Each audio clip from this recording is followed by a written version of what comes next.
नमस्कार. जानेवारीचा हप्ता लाडक्या बहिणींना देण्यात आलेला आहे.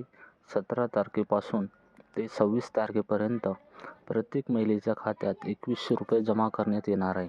यामध्ये 2 कोटी महिलांना या पैशांचा लाभ भेटणार आहे आणि उर्वरित जे 60 लाख महिला आहे त्या या योजनेपासून अपात्र झालेल्या आहे.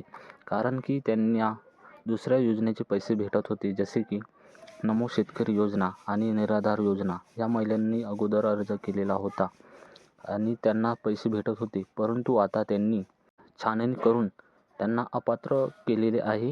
ज्या महिलांना दुसऱ्या योजनेतून लाभ भेटत होता. सध्या पहिल्या टप्प्यामध्ये 6 जिल्हे आहे आणि 1500च्या ऐवजी ₹2100 देण्यात येणार आहे. सर्वात शेवटी अमरावती विभागातील जिल्ह्यातील पैसे वाटप करण्यात येणार आहे. 26 तारखेपर्यंत वाटप करण्यात येईल. 7 ते 8 टप्प्यांमध्ये पैसे वाटप करण्यात येणार आहे. ज्या महिला अपात्र आहे त्यांना या निधीचा लाभ भेटू शकणार नाही, अशी माहिती वृत्तपत्रांना दिलेली आहे. अपात्र झालेल्या महिलांची यादी ही कलेक्टर अधिकारी यांच्याकडे सोपवण्यात आलेली आहे.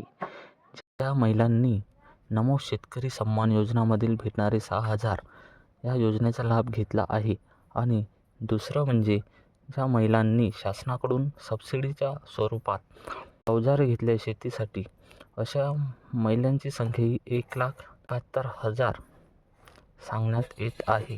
अशा महिलांनी अवजारे घेतली होती सबसिडीच्या मदतीने, ते सुद्धा अपात्र झालेले आहे. अशा टोटल 60 लाख महिला अपात्र झालेल्या आहे. आता इन्कम टॅक्स भरणारे जे आहे घरातील व्यक्ती, त्यांची यादी चेक करणार आणि दुसरं म्हणजे आधार कार्डवर नाव आणि बँक खात्यावरचं नाव हे दोन्ही पण सारखे आहे की नाही चेक करणार. सारखे नसल्यास अपात्र ठरवण्यात येईल. महिलांना अपात्र असून सुद्धा पैसे भेटले, त्यांच्याकडून आता ₹9,000 वसुली केली जाणार आहे, अशी माहिती आधी तटकरे मॅडम यांनी न्यूज पत्रकारांना दिलेली आहे. आणि जे अपात्र लोक आहेत त्यांची यादी कलेक्टर ऑफिसवाल्यांकडे गेली, ते त्या गोष्टीवर कारवाई करावी.